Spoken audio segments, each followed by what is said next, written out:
जैसा कि दोस्तों प्रीवियस 2 पार्ट में हमने यूग्लिना से जुड़े हुए इसके classification, habitat, structure, locomotion, nutrition और रिस्पायरेशन के बारे में डिटेल से जाना। अगर आपने वो वीडियो नहीं देखा है तो उस वीडियो का लिंक मैंने आज के इस वीडियो के नीचे डिस्क्रिप्शन बॉक्स में दे रखा है। उस लिंक पर क्लिक करके आप प्रीवियस 2 पार्ट को देख सकते हैं।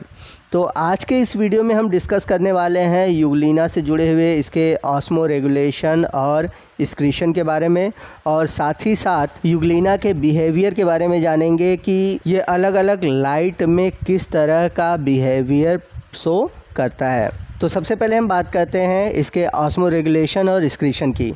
तो जैसा कि मैंने पीछे भी आपको बताया है कि जो यूग्लिना होता है, यूग्लिना के अंदर जो वाटर है वो पेलिकल के द्वारा इंडोऑस्मोसिस के थ्रू अंदर आता है। तो इस तरह से होगा क्या कि जो यूग्लिना है, यूग्लिना के अंदर जो वाटर की मात्रा होती है वो बढ़ जाएगी। अब इस अधिक वाटर को यूग्लिना कैसे कंट्रोल करेगा, कैसे शरीर से बाहर निकालेगा, तो इसके लिए इसके अंदर पाया जाता है कंट्रैक्टाइल ऑपरेटर्स, या फिर कह सकते हैं कंट्रैक्टाइल वैक्यूल। तो आप ये देख सकते हैं कि यह पेलिकल है और ये वाटर के लिए परमिएबल होता है। तो होता क्या है कि जो वाटर है वो जो यूग्लिना के अंदर डिफ्यूज़ होता है इंडोऑस्मोसिस के थ्रू, और वाटर क्या करता है कि यूग्लिना के अंदर प्रवेश कर जाता है। अब यदि वाटर कंटिन्यू इसके अंदर पहुंचता रहे तो एक कंडीशन ऐसी आएगी कि यूग्लिना की जो पूरी बॉडी है वो ब्रस्ट कर जाएगी। तो इसके लिए क्या होता है कि यूग्लिना को वाटर को कंटिन्यूअस आउट करना होता है, बाहर की ओर निकालना होता है। तो इस कंडीशन में होता क्या है कि बहुत सारे जो स्मॉलर कंट्रैक्टाइल वैक्यूल है, जैसा कि मैंने आपको बताया था कि इसमें 2 तरह के कंट्रैक्टाइल वैक्यूल पाए जाते हैं, एक लार्ज पाया जाता है और एक स्मॉल। तो जो स्मॉल वाला कंट्रैक्टाइल वैक्यूल है इन वाटर को कलेक्ट करके पहुंचाता है लार्ज कंट्रैक्टाइल वैक्यूल के पास, और ये जो लार्ज वाला कंट्रैक्टाइल वैक्यूल है ये क्या करता है कि रिजर्वायर के थ्रू जो एक्सेस ऑफ वाटर है उसको बाहर कर देता है। या फिर ऐसा भी हो सकता है कि ये जो छोटे छोटे स्मॉलर कंट्रैक्टाइल वैक्यूल हैं ये वाटर को कलेक्ट करके लार्ज कंट्रैक्टाइल वैक्यूल में बदल जाए और ये रिजर्वायर के पास पहुंचकर बाहर वापस पानी को कर देते हैं। उसी तरह अगर हम बात करें एक्सक्रीशन की, तो इसमें जो वेस्ट मटेरियल बनता है वो है अमोनिया।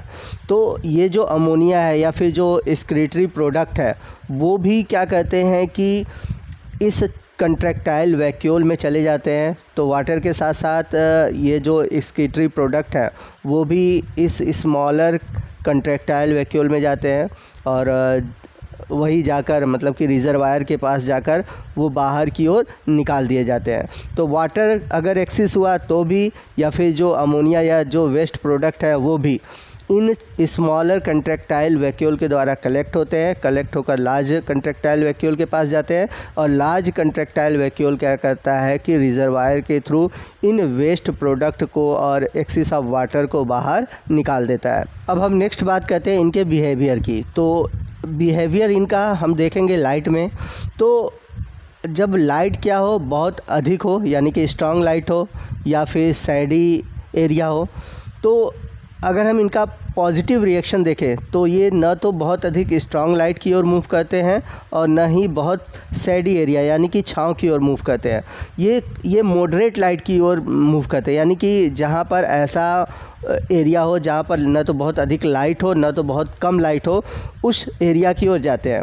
तो साइंटिस्ट ने क्या किया कि उन्होंने सबसे पहले यूग्लिना को कल्चर किया और इसके बाद इन्होंने इस पर 2 कंडीशन दिए। एक तो डायरेक्ट सनलाइट दिया और दूसरी तरफ उन्होंने क्या किया कि इसको कवर अप कर दिया किसी मटेरियल से। तो अब हो कह रहा था कि जो राइट साइड तरफ का एरिया है जो कि डायरेक्टली सनलाइट में एक्सपोज्ड है जहाँ पर स्ट्रॉन्ग लाइट है, और जो लेफ़्ट साइड का एरिया है यह बिल्कुल सैडी है।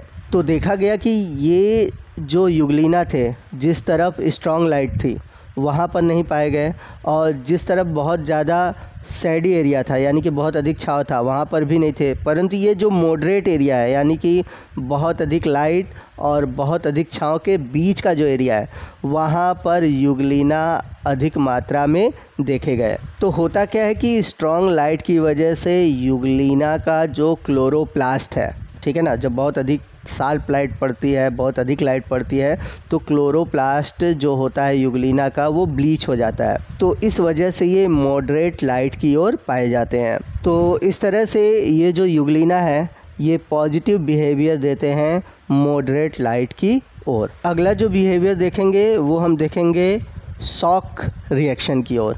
शॉक रिएक्शन क्या है? इसमें हम क्या करेंगे कि अचानक लाइट देंगे। जैसे आप किसी कमरे में बंद हो, वहाँ पर अचानक लाइट दी जाए या फिर अचानक लाइट काट दी जाए तो क्या रिएक्शन होगा, यही रिएक्शन हम यूग्लिना के लिए देखेंगे। तो मान लेते हैं कि आपने यूग्लिना को एक लाइट वेव दी, यानी कि ये डायरेक्शन ऑफ लाइट फर्स्ट है। तो जब अंधेरे कमरे में लाइट दिया गया, ठीक है ना, तो वो मूवमेंट करता है। तो जैसा कि हम सभी जानते हैं कि यूग्लिना स्पाइरली मूव करता है अपने प्लेस पे, तो स्पाइरली मूव करके वो लाइट के डायरेक्शन की ओर जाता है और फिर अचानक आपने लाइट को बंद कर दिया और एक नए डायरेक्शन की ओर लाइट को ऑन कर दिया।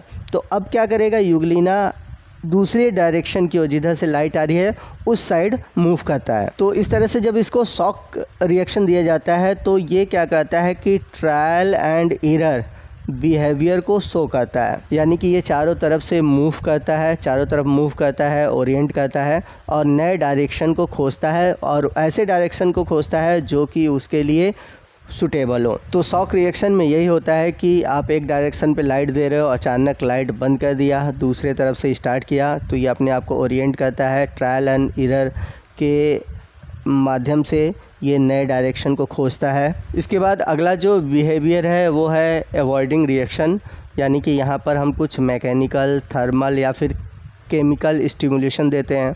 जैसे कि हम क्या करें कि टेम्परेचर को बढ़ा दें या फिर उसमें कुछ एसिडिक या बेसिक मीडियम डाल दें। तो जब आप इस तरह के स्टिमुलस देते हैं तो उस केस में क्या होता है, यूग्लिना वहाँ पर स्लो डाउन हो जाता है या फिर वो स्टॉप हो जाएगा और कई केस में ऐसा भी देखा गया है कि वो बैकवर्डली मूव करने लगता है, यानी कि पीछे की ओर जाने लगता है। तो यहाँ पर आप देख सकते हैं कि यूग्लिना को एक मैकेनिकल स्टिमुलस दिया गया, तो जिसकी वजह से क्या होता है कि जब ये पहले डायरेक्शन में तो मूव करता है, अब जब मैकेनिकल स्टिमुलस की हो जाता है तो इसके बॉडी का जो एंटीरियर रीजन है, ठीक है, वो क्या करता है, मूव करता रहता है, जबकि जो पोस्टीरियर रीजन है वो फिक्स रहता है।